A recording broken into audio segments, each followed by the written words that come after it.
Assalamualaikum warahmatullahi wabarakatuh.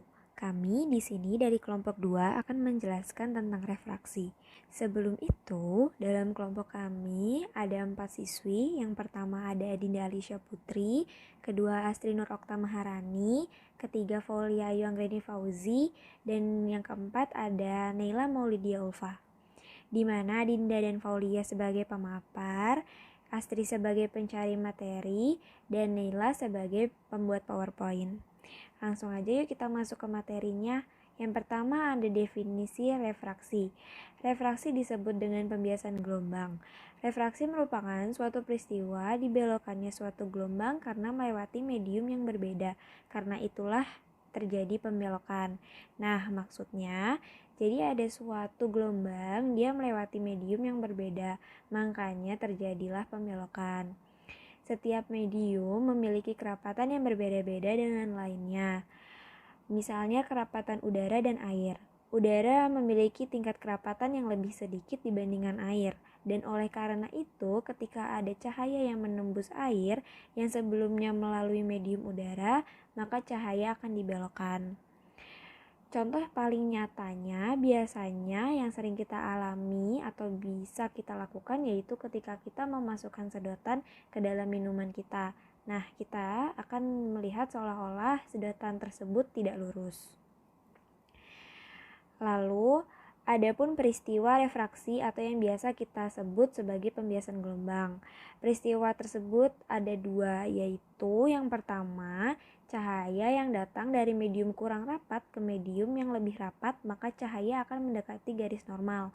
Lalu yang kedua, cahaya yang datang dari medium rapat ke medium yang kurang rapat, maka cahaya akan menjauhi garis normal. Itu yang disebut pembiasan. Dimana kalau yang pertama dari yang kurang rapat ke yang lebih rapat itu berarti dia mendekati garis normal, sedangkan yang kedua dari yang rapat ke kurang rapat maka akan menjauhi garis normal. Kedua peristiwa di atas merupakan bunyi dari hukum pembiasan cahaya yang dikemukakan oleh Balbert-Snellius. Apa sih yang dimaksud garis normal? Kita bisa melihat pada gambar di slide berikut ini.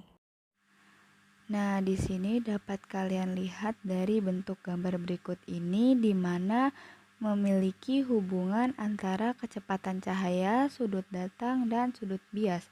Dapat kalian lihat di sini terdapat garis normal dan di sini juga terdapat theta i yang dimana theta i merupakan sudut datang dan dia mengarah atau mendekati garis normal pada medium 1.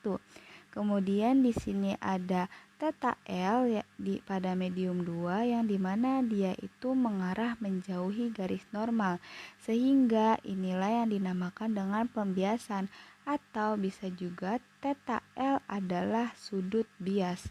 Ada keterangan di samping sini yaitu dari contoh di samping theta I mendekati garis normal di medium 1. Untuk medium 2 pada garis panahnya menjauhi garis normal yaitu pembiasan theta L. Letak dari garis normal adalah titik-titik yang di tengah. Garis normalnya ialah berada di tengah-tengah sini yaitu yang bertanda titik-titik. Pada saat seberkas cahaya melewati suatu medium dengan sudut datang theta I dan sudut bias theta L didapat rumus sebagai berikut.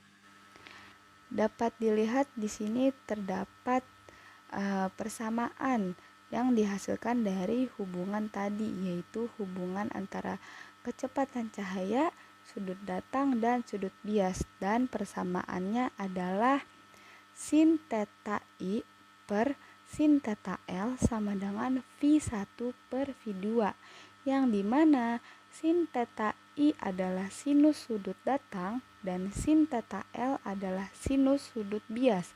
Kemudian V1 adalah kecepatan di medium 1 dan V2 adalah kecepatan di medium 2. Dan di sini saya memiliki menentukan indeks bias medium. Besarnya indeks bias bahan atau medium bisa dinyatakan dengan persamaan berikut. N sama dengan C per V, yang dimana N sama dengan indeks bias bahan, C adalah kecepatan cahaya di ruangan hampa, yaitu 3 kali 10⁸ meter per second. kecepatan cahaya bernilai selalu 3 kali 10 pangkat 8 meter per second atau bernilai tetap. Dan kemudian ada V sama dengan kecepatan cahaya di dalam suatu medium yang memiliki satuan meter per second. Di sini kita punya contoh soal sebagai berikut. Seberkas cahaya datang dari udara ke kaca dengan sudut datang 30 derajat. Jika indeks bias kaca 1,5, tentukan bias dan sudut deviasinya. Pastinya kita lihat dulu dong yang diketahuinya itu apa aja. Di sini yang diketahui ada sudut datang atau theta I 30 derajat. Kemudian ada indeks udara atau N1 sama dengan 1. Dan di sini ada indeks bias kaca atau N2 sama dengan 1,5. Kemudian kita lihat nih, apa sih yang ditanyakan? Nah, di soal ini bisa kita lihat tentukan bias dan sudut deviasinya.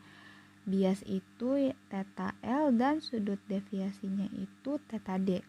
Kemudian kita lihat nih jawabannya. Masukkan dulu persamaannya yaitu N1 sin theta I sama dengan N2 sin theta R. Nah, kita masukin angkanya. N1 itu 1, sin theta I itu sin 30 dan N2 itu 1,5 dan sin theta R itu yang kita cari. Nah, kita lihat di sini 1 kali sin 30. Sin 30 itu 1/2, jadilah 1/2. Kemudian di sini ada 1,5. 1,5-nya dirubah menjadi pecahan agar gampang dihitung. Nah, 1,5 sama dengan 3/2.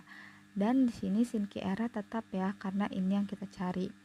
Nah, kemudian 2-nya itu sama-sama kita coret sehingga 3-nya dapat pindah ruas menjadi 1/3 sama dengan sin theta R. Bisa kita lihat di sini theta R pindah sama dengan sin pangkat min 1 1/3 dan theta R sama dengan 19,47 derajat. Dan di sini dapat kita lihat theta I sama dengan theta D plus theta R. Nah, ini tuh kita mau cari deviasinya. Deviasi itu diambil dari theta I sama dengan theta D plus theta R. Nah, kalau misalkan mau cari theta D, jadinya gini kan, theta D sama dengan theta I dikurang theta R.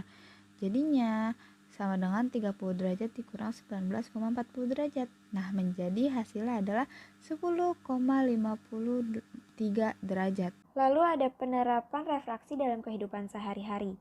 Contoh yang pertama ada berlian yang tampak berkilau.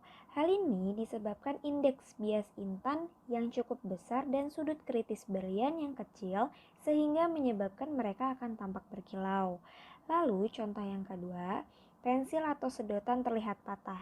Seperti pembahasan di awal materi ini, pensil atau sedotan yang sebagian batangnya kita celupkan ke dalam air akan terlihat patah. Hal itu disebabkan oleh adanya perbedaan medium yang dilalui cahaya. Contohnya dapat kita lihat pada gambar tersebut. 3. Dasar kolam yang tampak dangkal. Hal ini disebabkan karena cahaya yang datang dari udara kurang rapat menuju air menjadi lebih rapat dan akan mengalami pembiasan menjauhi garis normal. 4. Pembiasan pada lensa di bawahnya. Indeks bias antara medium lensa dan udara jelas berbeda. Itulah mengapa lensa mampu membiaskan cahaya yang masuk ke dalamnya. Contohnya, bagi penderita rabun jauh atau rabun dekat, setelah memakai kacamata, para penderita bisa melihat kembali pada jarak normal karena bayangan yang dibentuk oleh benda tepat jauh di retina. Baiklah, sekian presentasi dari kami. Mohon maaf apabila banyak kesalahan atau salah-salah kata dari kami. Sekian, wassalamualaikum warahmatullahi wabarakatuh.